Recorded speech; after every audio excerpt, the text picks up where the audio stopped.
RCR, la red que comunica y une al Perú.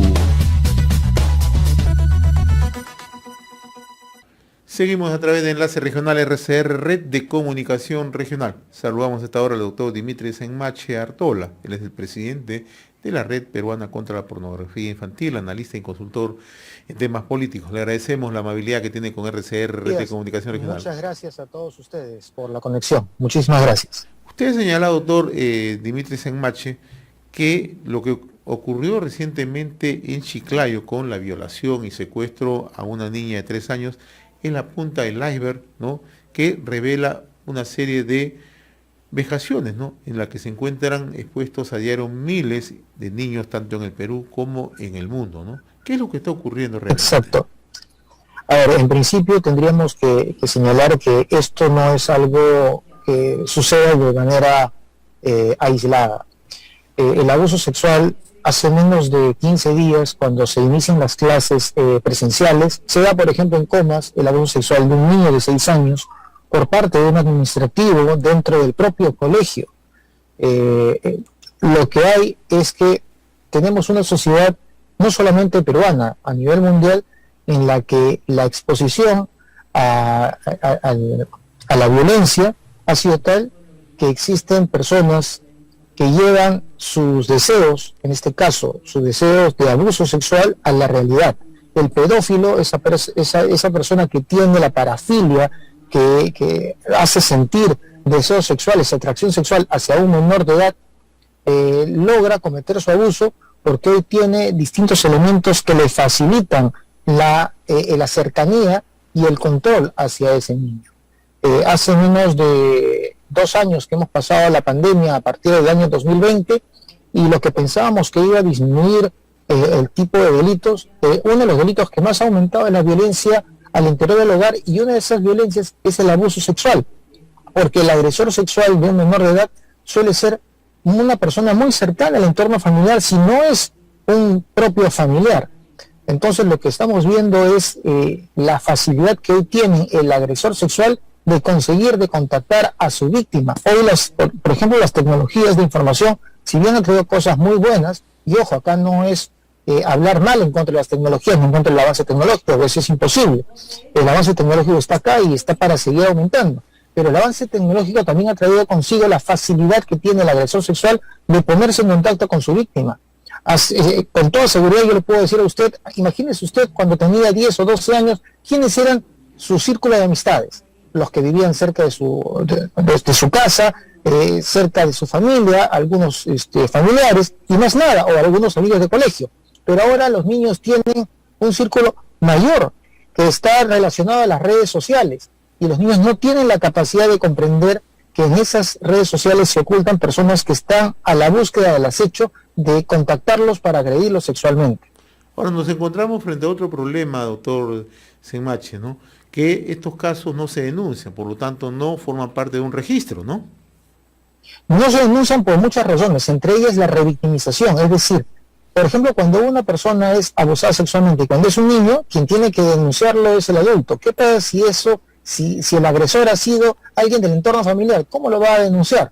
Segundo, cuando lo denuncia, muchas veces las comisarías no están preparadas para recibir adecuadamente esa denuncia y no revictimizar a la víctima, no hacer escarnio de la víctima. Yo recuerdo mucho en un evento que estuve a nivel internacional que uno de los expositores sacó a una persona de una autoridad al público y le preguntó cuál era su nombre, y en un momento le preguntó si estaba casado, él le dijo que sí, y le dijo, disculpe, ¿podría decirnos si el día de hoy ha mantenido relaciones sexuales con su mujer?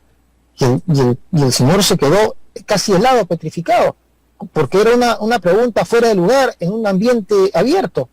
Y entonces le dijo, imagínese si usted se siente así, siendo que una relación sexual con su esposo es algo natural, imagínese cómo se siente una víctima cuando ha sido víctima de abuso sexual y lo sientan en una comisaría o en un ministerio, cuando un fiscal le pregunta cómo ha sido, relátame paso a paso el abuso sexual, la vergüenza, el sentimiento de culpa, la dificultad que es para la víctima contar por los momentos difíciles que ha pasado. Por eso que acá se habla de la necesidad de impulsar una adecuada utilización de la cámara Gesell.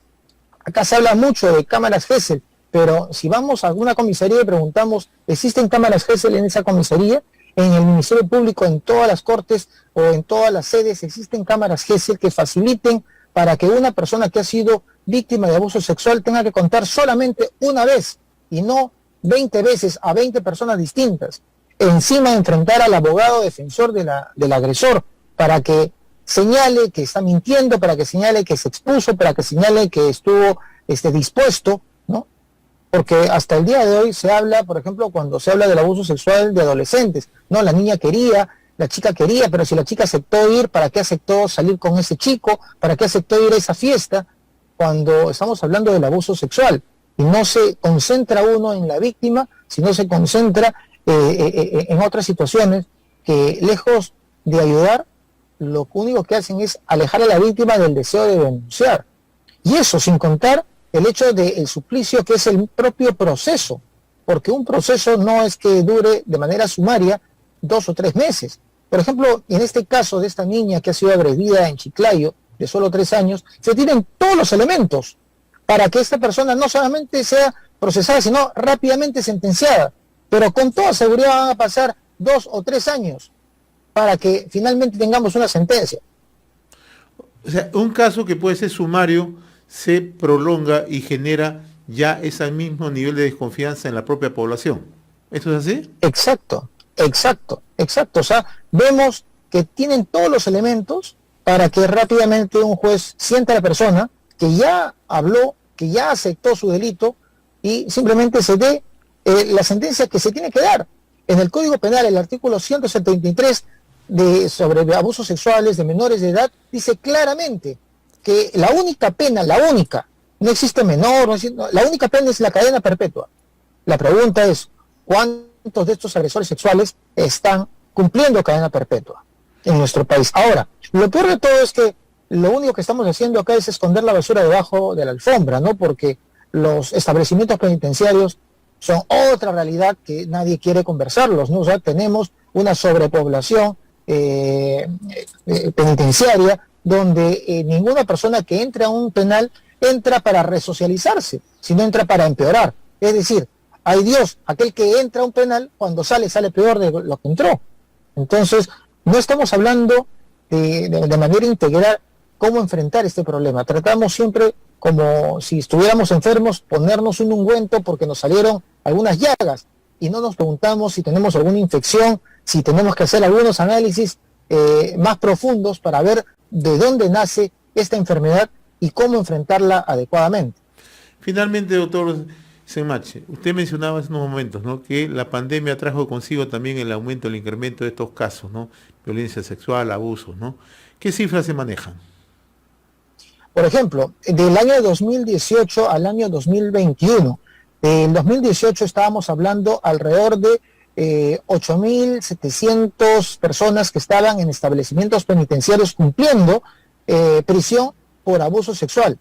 Al año 2022, a enero del 2022, estamos llegando a los 11.000 personas que están en establecimientos penitenciarios por abusos sexuales a menores de edad. Porque si aumentamos eso a abusos sexuales a cualquier persona, llegamos a casi 19.000 internos, es decir, casi el 20% de toda la comunidad penitenciaria está dentro de un establecimiento cumpliendo pena por abuso sexual. Es el segundo delito por el cual una persona termina presa. El primer delito es el robo agravado, el segundo es el abuso sexual a menores de edad. Increíble lo que usted nos está comentando. Yo le agradezco infinitamente esta comunicación, doctor Dimitri Senmache Artola. No, a ustedes, muchas gracias. A ustedes, gracias, muy gentil, ¿eh? Conversamos con Hasta luego, gracias. Dimitri Senmache Artola, quien es presidente de la Red Peruana contra la Pornografía Infantil, analista y consultor. RCR, la red que comunica y une al Perú.